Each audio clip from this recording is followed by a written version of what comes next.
It's still morning. It's still morning.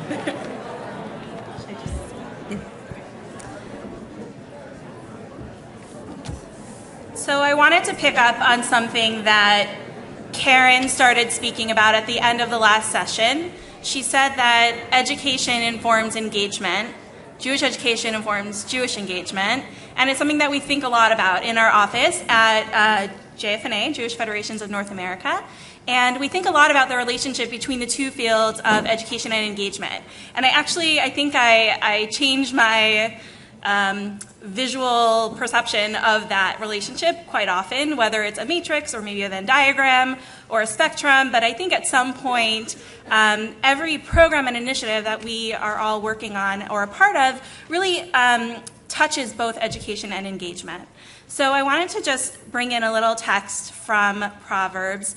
It teaches us this really beautiful thing, that it teaches us that when we're educating a child, we have to educate them al pi darko, according to their own way. And that, to me, is like the most beautiful thing in education, whether it be Jewish or any education, that we really need to meet the child where they're at. And I think that Jewish engagement and engagement in general has done that really well as well. I think that we all strive, as the last group of speakers tried to point out as well, that we need to not create a program and hope people come, but we really need to meet Jews where they're at. And I think that we're really doing a good job at individualizing that experience. The question, however, is if we're really taking the time and doing a great job individualizing experiences, how do we measure our impact in mass? How do we know that what we're doing is working on a global, on a greater level? So with that, I am excited to present today's panel. We have Wendy Rozov, who is one of the leading researchers really paving this path towards measurement and outcomes in the world of evaluation of engagement and education. And we have Melissa Rosen from the Jewish Funders Network, who is going to talk about the lessons that they've learned from the recently, right? Yes. The Genesis Prize, the Challenge Grant process, who applied, who hasn't applied, what trends they've seen through this application process and through the grant process in general. So just a brief intro, and I'm going to pass it on to Wendy. Great. Thanks. I'm going to stand over here. And I think I have some slides, so hopefully. Do I have any control over changing the slides? Or oh, clicker. Awesome. While the clicker's coming up, I just wanted to say a quick note of thank you to Ed Case, because Ed and I have known each other for a very long time, and I would say he's the main reason why I and the folks who work with me have gotten involved in really evaluating these kinds of programs and learning an awful lot about what's working, what's not working, how it could work better, sort of all of those things. So thank you, Ed, for inviting me. While the slide, I think, yeah, no? I can't, oh, okay. And oh, I see. So it's going to be, can we put them up here too so I can see them? No? Okay. It's just going to be hard for me to just see where I'm headed because I can't see what slide is up, so it's a little challenging. If that's a hassle, we'll just continue on. You have a handheld mic. Yay! Okay, great, awesome, thank you. So we're going to be talking about outcomes and measures of success, and specifically we're going to talk about two programs that our team at Rozov Consulting has been evaluating right from the start, and I just want to acknowledge the teams at Interfaith Family and Honeymoon Israel. We're going to be talking about Your Community Initiative, which is the Interfaith Family sort of community-based initiative, and Honeymoon Israel, which is a new program for couples early on in their lives together. And I just want to acknowledge the teams at Interfaith Family and Honeymoon Israel for having the courage and the foresight to include evaluation work right from the start. It was not an afterthought. It was very much a part of their planning and the initiatives themselves, and so they've really enabled sort of learning right off the bat, which has cycled back into program improvement and program refinement And we're going to be talking a little bit today about how it is that one evaluates or assesses the outcomes that are associated with these specific programmatic interventions. Let me just give you a brief description of the two of them. Your Community Initiative, which is a five-part has a five-part model that's Interfaith Families Initiative here. It started in 2011, really started to get traction in 2013, and has continued to gain traction in a variety of communities, which we'll talk about in a second. It's devoted to trying to increase awareness and connection with local resources, meaning awareness among interfaith couples of what's available in the local community, what resources are available to them, and sort of help increase their connection to Jewish community, however you define that. It's working with organizations and organizational leadership about trying to sort of increase their sense of inclusion, welcoming, things like that, messaging, some of the stuff that we heard about from the couples before about what messages turn them on, which messages turn them off, things like that.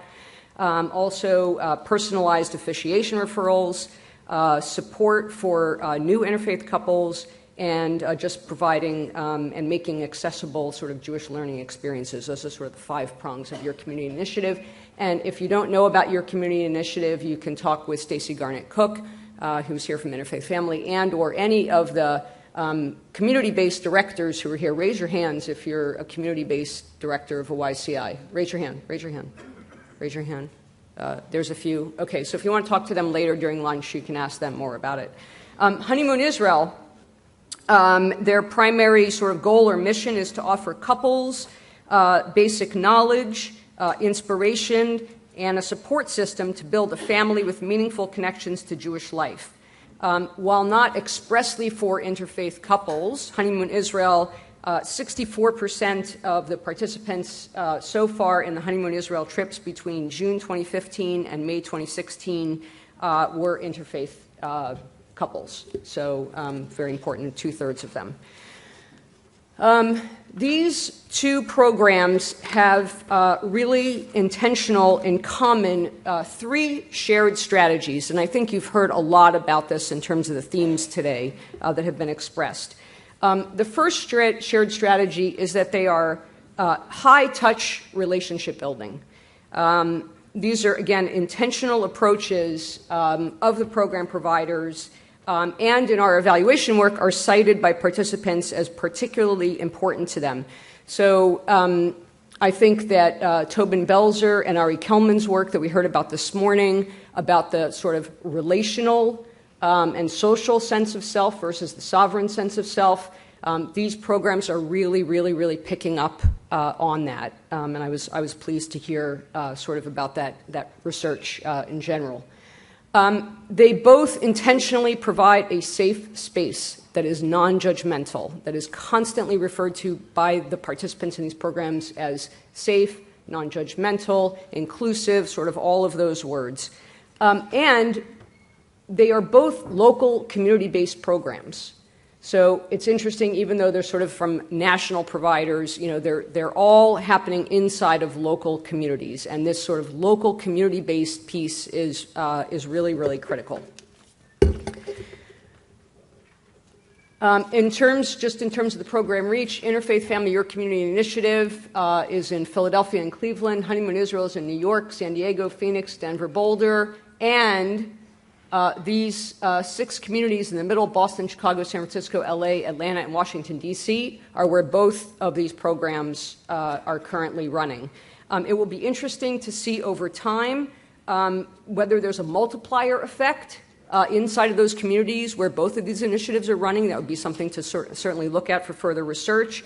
And also there are lots of local homegrown programs and initiatives happening in these cities. Some of you are sitting here from Philadelphia and you run some of them. Some of you are here from other communities where you run some of them. And so it'll be interesting to see sort of what happens over time with couples inside of these communities who may partake of a Honeymoon Israel trip and do something through YCI and do something in other settings. Okay, you all have in your guidebook app the outcomes that are associated with these programs. So For Interfaith Family Y Community, Your Community Initiative, in the logic model that they've developed, interfaith families will become aware of and connect with Jewish community resources. They'll learn how to talk about the place of religion in their lives and about Jewish traditions. They'll learn how and why to integrate aspects of Jewish life and community into their lives. They'll develop skills to navigate the Jewish communal landscape, and they will connect more with other Jewishly engaged interfaith couples. So those are some of the outcomes for the couples themselves that are articulated in the logic model of YCI.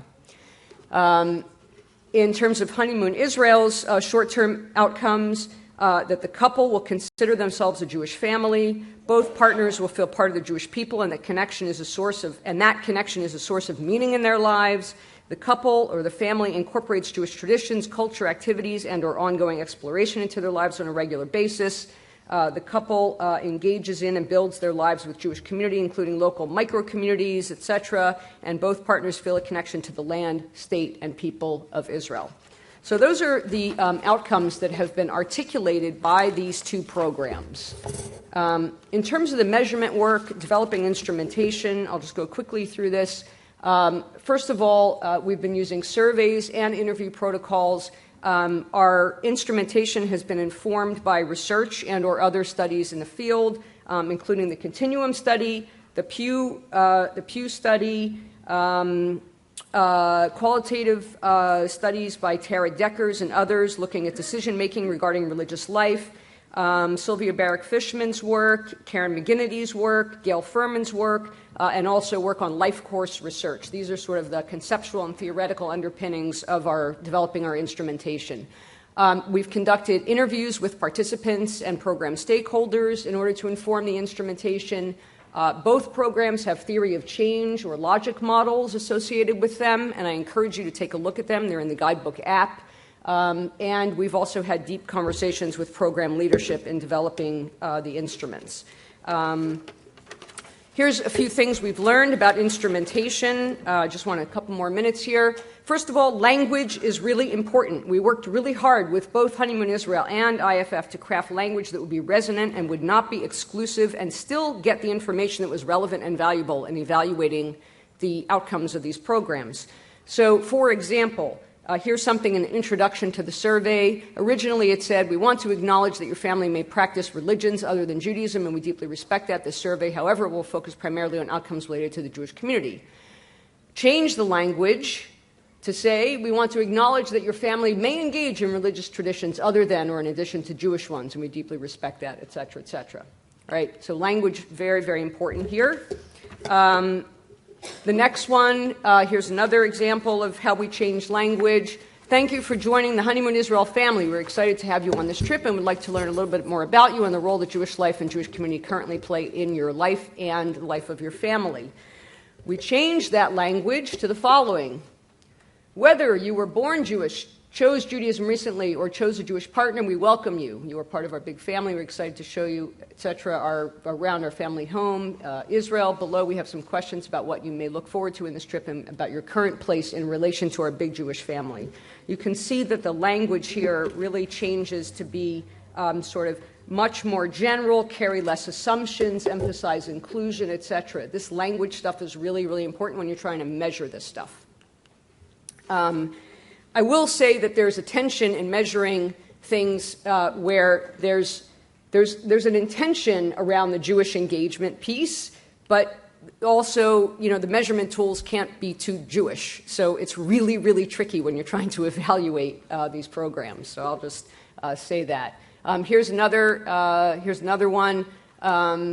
To what extent do you agree with the following statements? Participating in IFF services, programs, etc., help me and my family assure the partner who is not Jewish that his or her cultural and religious traditions are valued and respected. We changed it to assure the partner from a different faith background.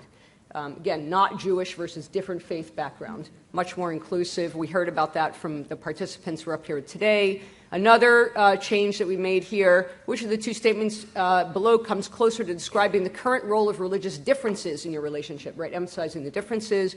We moved it to which of the two statements below comes closer to describing what is true in your relationship with your partner. Much less, sort of judgmental.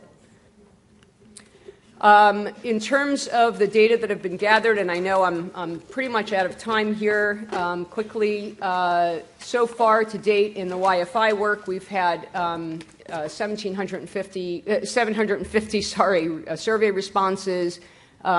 We've done interviews with couples, and for HMI, for Honeymoon Israel, 296 survey respondents, about 58% response rate. That's representing 171 couples. We've also done post-trip interviews at the 3 and 9 month point, and also at the 6 month point, which with various participants. What have we learned? Interventions aimed at shifting the couple dynamic are most impactful. Where only one Jewish partner initiated Jewish activities before, an equal partnership emerges after the trip. That's Honeymoon Israel. Couples no longer avoid discussing their religious or cultural differences. They talk more frequently about doing Jewish things together. In interfaith family, couples learn how to integrate traditions in a way that works for both partners. Couples feel better able to discuss their religious and cultural differences and improve relationships with in-laws on both sides of the family. We heard stories about in-laws and family very much today, a lot of themes. Just looking forward, ahead, and looking back here, both of these initiatives started with working theories of change or logic models, which really pushed them to articulate what short-term and or immediate-term and or longer-term outcomes they were trying to educate and engage and build toward. So really, really critical here. They included evaluation at the start. It's very rare. Language is very, very important when crafting instrumentation to assess outcomes and impact over time.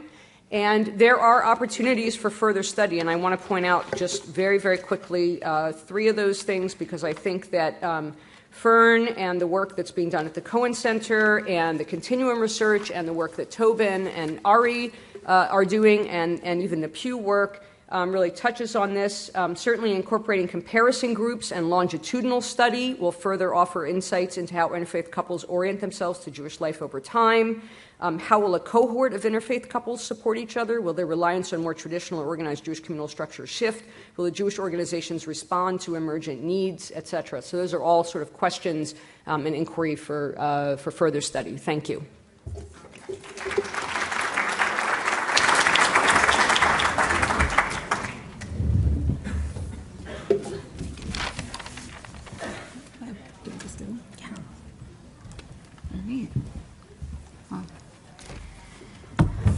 Wendy, I'm already thinking about how I'm going to edit some of what I'm going to say to you this morning based on what you just said, so that was really exciting. I'm Melissa Rosen, and I have the privilege of being the program manager, of matching grant initiatives at the Jewish Funders Network. And I just want to start off the bat by thanking Ed and Interfaith Family for inviting us to be a part of this day and this process. It's lovely to share the stage with both of you. And also, I just want to give a quick shout out to my partner in crime, Maxine Finkelstein, who was supposed to be here today. Unfortunately, Maxine had a death in her family and couldn't make it. So I'm going to be covering all of this for both of us. So I appreciate your generosity in that. As most of you probably know at this point, but I'll cover a little bit of background and then move on. The Jewish Funders Network and the Genesis Prize Foundation are now completing a matching grant initiative to engage intermarried families. And this was done in honor of Michael Douglas, who was the 2015 Genesis Prize laureate. All of the laureates, there are 3 now, are tasked with establishing a signature initiative, and engaging intermarried families was Michael Douglas's topic of choice. So what we did was we took his prize award combined with gifts from additional donors to create a fund of $1.65 million that has since generated a total of $3.3 million now that it's matched to a number of different projects that I'm going to talk about in a little bit. But the things that were really important to us when we were building the initiative were a couple of things. First, Michael Douglas really wanted this to be global, because as we've already heard this morning, and I think we'll continue to hear throughout the day, this is a topic that touches all of us regardless of background or geography. And he felt really strongly that organizations in other parts of the world besides North America should have the opportunity to engage their funders and apply for funds in this way. He also wanted to bring a greater awareness of the need for funding to the funding community, which I'm in a room, I'm assuming, of mostly practitioners. You all know that there's never enough money. So he really wanted to shine a light and say to the philanthropic community, look, like, this is something that does affect all of us and we need to invest in it. And from the JFN perspective, that's what we do. We work with funders and we work with them to maximize their impact through their giving through a Jewish lens. So that's really important to us too, is expanding the philanthropic pie for a variety of issue areas, and this is the Intermarried Families Grant is the 16th that we've done since 2004. So we think we've finally gotten the hang of it. So I just want to tell you a little bit about what I'm charged with this morning is to tell you really what we've learned. And a couple of numbers before I do that, which is that none of you are going to be surprised by this enthusiasm, but we were. From the onset, from the announcement of this initiative, people poured into my email and phone wanting more information and wanting to know how they could apply and what it was about. And in the end, we received 81 applications from 14 different countries, which encompassed 108 unique funders who JFN is continuing to engage, regardless of whether the project was matched or not. And the requested matching funds totaled $7.4 million. Just want to let that sit for a minute. That I had a pool of $1.65 million to allocate, and the requests were so much more. And one of the things that was really important to us as we went through the process was that even though the pool wasn't big enough, and we obviously wished it could have been bigger, but life, is that it has generated so much interest from both organizations and funders that we're continuing, to do this work. We're continuing to engage funders in the space, and we're continuing to push the field forward, both by my being here and also in the funding community. We're continuing to have this conversation and hope that in parallel with you as practitioners, we can continue to do all this good work together. So we were really surprised to see, the breadth of countries. I want to just make a note of that for a second. We got 9 applications from Israel. And for those of you who are familiar with the organizational life in Israel, you're probably also maybe a little bit surprised by that number. It was a little high. We were expecting maybe 5 applications at the most, because this is a highly political issue. You can't get married in Israel unless it's an Orthodox ceremony, and Orthodox rabbis won't marry a Jew and a non-Jew. So we were really excited and gratified to see that there are so many organizations that are doing this work and are doing it through arts and culture, are doing it through social services, are doing it through specific demographic groups, particularly through the Russian-speaking Jewish community. And so I just got the 5-minute mark, so I'm going to sort of wrap up for you guys and tell you that the trends that we're seeing are pretty, I was unsurprised by the trends at least. Out of those applicants, they were incredibly geographically diverse, as I said. Our furthest application came from Hong Kong. Closest was from down the street from our office in New York. There is obviously, and with good reason, as we heard this morning, a focus on millennials and young families, as well as an emphasis on expanding existing efforts and meeting people where they are. There are lots of organizations that are doing this work really well, and they want to be able to do it. They want to continue to be able to do it. And so that was a lot of what we were seeing. In terms of who we funded, there's a full list on the Jewish Funders website, which I'm happy to point you to afterwards. But there was probably a near even split between new programs and expanded ones. Again, geographically diverse, because that was really important to Michael Douglas. And the two really important pieces for all of our grantees were that there was a clear strategy for outreach and ongoing engagement of intermarried couples and families, as well as the fact that they were all committed to overall diversity in the Jewish community. They weren't just focusing on intermarried families, they were focusing on anyone who wasn't considered normative in the community. So I think that was really important to us when we were doing our evaluation of all of the applications.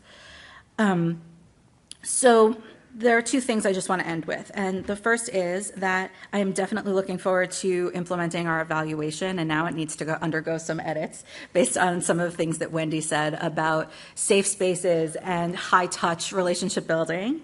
And we're going to continue engaging funders. So those of you who are in the room who want to know more about what JFN is doing in this space for funders, please come find me. I'm here all day.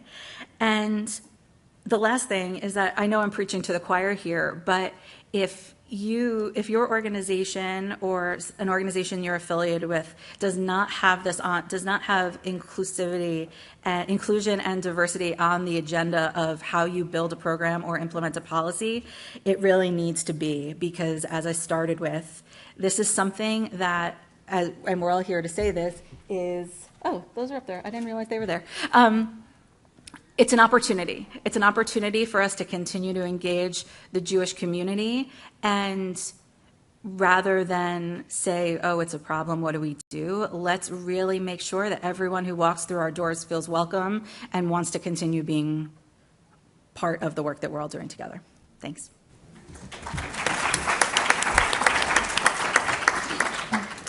Okay. What? Well, everyone was very strict with time, so we were really cautious about that. So thank you both, Wendy and Melissa. I love that the stories and the inspiration that we heard this morning from Avery and from the couples that were here really were reflected in the work that you're both doing. And I look forward to really diving a little deeper into that. So for questions, we're going to freestyle it. So just raise your hand if you have a question, and someone will bring you a mic. And if you could introduce yourself to the room, that would be great as well. We're the only thing standing between you and lunch. That's true. We were that good? That's amazing. What? Announcements. Wow. I could call on people. This has never happened to me before. Someone always has a question. Hi. My name's Ebony Goldsmith, and I work at Har Zion Temple in Narberth, Hidden Valley. The suburbs. My question, I guess, is for Wendy, and that is, how would you recommend the conservative movement make their language more inclusive and open? They're working on it. I just gave them money. Why is that a question for me? I'll say one thing, and then I'll actually ask folks who were engaged in this work to respond to that question, and anybody, maybe anyone from either Honeymoon Israel or IFF's YCI work in terms of communities can respond. But I will say that I grew up here in Philadelphia, and Har Zion was my synagogue, but I never went. But it was just so funny to hear Har Zion synagogue. I was like, well, I haven't heard that since I was about 12. But anyway, anybody want to respond to that question? How should the conservative movement be more inclusive? Is there anybody here representing the conservative movement? Okay, who are you? My name is Jared Jackson. Wait for the mic. Hi, my name is Jared Jackson. I run a Jewish diversity organization called Jews in All Hues. It's not necessarily a answer maybe in the way that you expect, but maybe a challenge to not necessarily think of just language, but think about how to change attitudes, how to change approach to welcoming people, and not just like, this is what we know to be conservative, this is what we know to be Har Zion. Like, think a little bit beyond that. Think about the intention, get to the why. Like, why even welcome people? Like, and if your why, your intentions don't meet your actions, then you have to you have to find out like how you can meet your intentions with your actions. Can I just, I'll say one more thing just in terms of from an evaluation perspective. Like the question, I would say, what is it that you're trying to achieve, right? I mean, ultimately, like you got to ask yourself first, like what does the quote unquote conservative movement want to achieve by being inclusive? And I'm putting all those things in quotes because you have to figure that out for yourselves, right? And then you have to say, all right, this is what we want to achieve. Here's what we're going to, sort of work toward. And then, see the progress that you're making. But without a real sense of like where you're headed and why, I think that little response, a little bit to what you were saying. Like, what's the why there? Why? What do you want to accomplish and why? My name is Ruth Nemzoff, and for many years I was the head of my outreach group at a conservative temple. And we went for the low-hanging fruit, which was don't change any policy, just change language. So instead of our ushers saying, you Jewish, and offering a talit, they would say something like, welcome to our synagogue. Some people enjoy wearing a talit when they're praying. And they would say that. They would explain what a key part was for. We, instead of saying, you can't do this and you can't do that, we would explain why we did things, and we would say, if you would, we don't invite you to have an aliyah because we wouldn't want to infringe on your religious beliefs. And that seemed to go over better. Over time, we started a learner's minyan on the high holidays because that was when the kids were there. What we found was 90% of the attendees were our congregants who wanted to learn more, which convinced the synagogue that anything we do for the intermarried is good for the congregation. And that was a huge attitudinal change. So those were just a few of the things we did. It's been a major struggle. Our rabbi has totally changed and understands that an inclusive policy must happen, because if we don't engage the families, we lose many life cycle opportunities to have those kids in the shul. And I would like to just say one very clever thing he did. There was a Christian mother coming at the time of birth of a child. The grandparents were visiting. He, as a conservative rabbi, could not give a naming for the child, but what he did was he said a prayer for travel, a safe travels, because the child had just made a safe travel.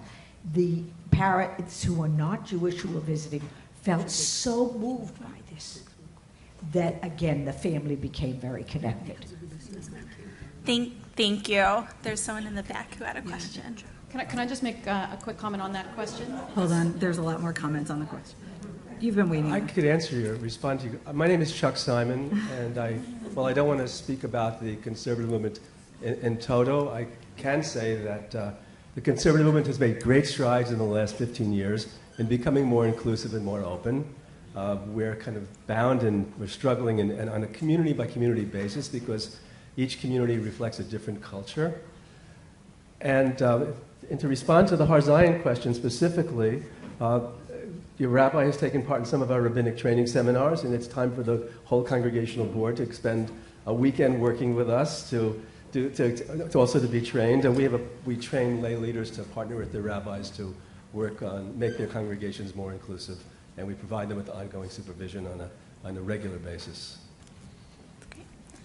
If I could, my name is Rabbi Adina Lewidis, and I can't speak on behalf of the conservative movement or the Rabbinical Assembly because I actually had to leave the Rabbinical Assembly. I was ordained by JTS almost 25 years ago, but I recently left the Rabbinical Assembly precisely over this issue in order to stand by a commitment to work.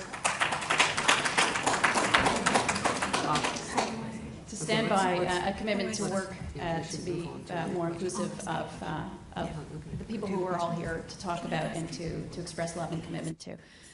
But I do want to say that in the wake of an article I wrote in Tablet that discusses my journey to making that decision, I received an unbelievable amount of calls from colleagues asking for the opportunity to just sit and talk, who are struggling, and many of whom are in deep, deep pain over this issue, and who are really looking for opportunities for language, for ritual creativity, and for spiritual fellowship to really take a stand on an issue that they feel very, very deeply committed to. And I'm sitting next to my friend and colleague, Rabbi Amichai Lau-Levi, together with whom I and several conservative rabbis are engaged in a project that is looking at creating liturgical opportunities, ritual opportunities that might be able to hold in one singular embrace our growing commitment to this issue, or the growing commitment of conservative rabbis to this issue, along with an ability to stand proudly as members of that movement. So I don't have anything to share with you in terms of answers right here and now, and I'm sort of part of the conversation, even though I took myself a step, I'd like to think, forward in that conversation. But I am so proud of seeing my colleagues step forward, and many times doing so with great risk, in order to make sure that this conversation unfolds and that it happens meaningfully and effectively. Thank you. We're going to go over here. I'm Rabbi Razel Raphael, live here in Philadelphia. Was the former rabbinic director of Interfaith Ways before it merged with Interfaith Family. And we used to have this program at Interfaith Ways where we would have our couples for Shabbat dinner. And I just had 15 couples in my sukkah. And I want to know if there's any other programs from Jewish funders that are for a better way of saying it, the Chabad model. One-on-one, invite them for Shabbat dinner, invite them into your home, be open and welcoming, and is there any funding for that kind of program in the future? And the conservative movement could do that very easily. So I have the unfortunate task of telling you that at this time, the only other matching grant we have underway is also with the Genesis Prize Foundation around inclusion of people with disabilities in honor of Itzhak Perlman. He's the 26th laureate. I'm happy to talk about that after this as well. However, there are many funders who I'm sure would be ecstatic to engage in that work with you, and I'm happy to talk to you about how to strategize about that, but we don't really have an initiative at this moment.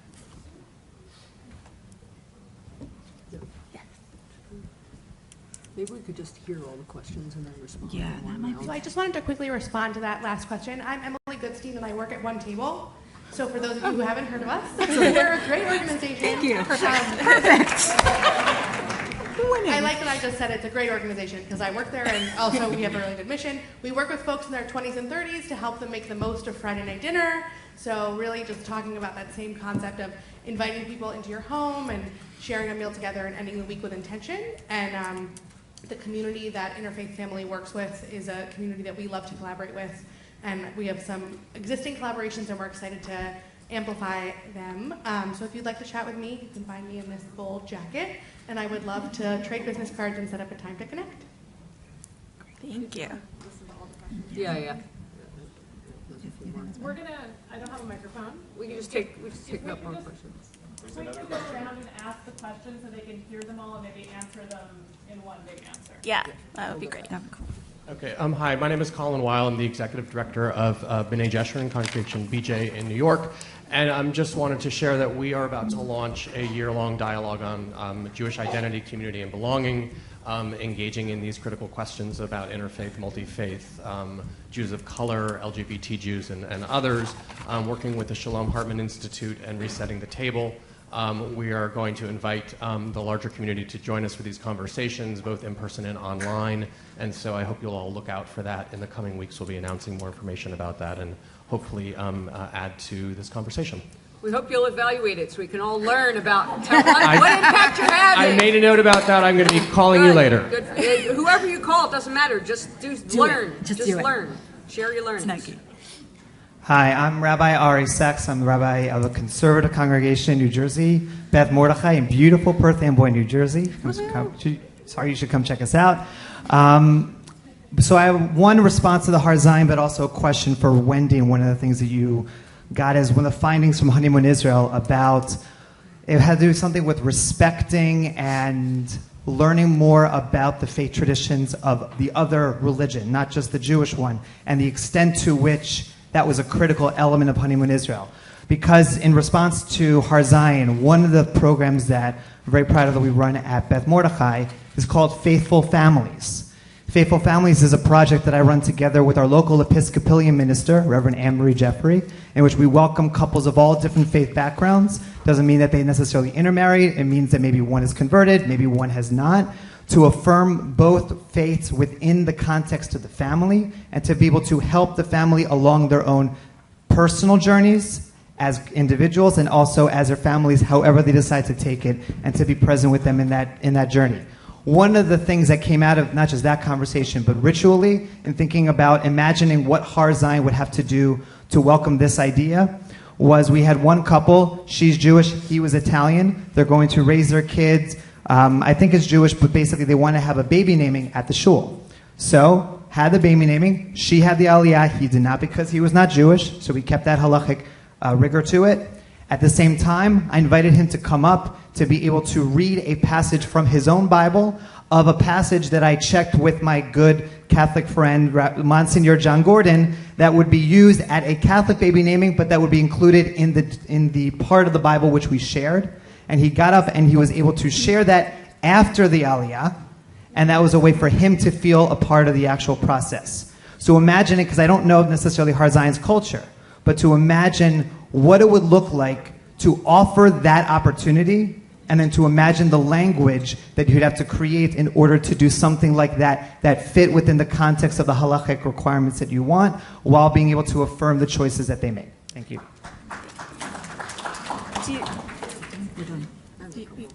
Do you want to talk about the point that he brought up about respecting the other religion? And well, it was about couples no longer avoid discussing their religious or cultural differences, right? So this question of enabling that discussion to happen and to happen in a meaningful and safe way, that was more of what it was. I just want to say that I think, I want to underscore what Len said. Where's Len Sachs?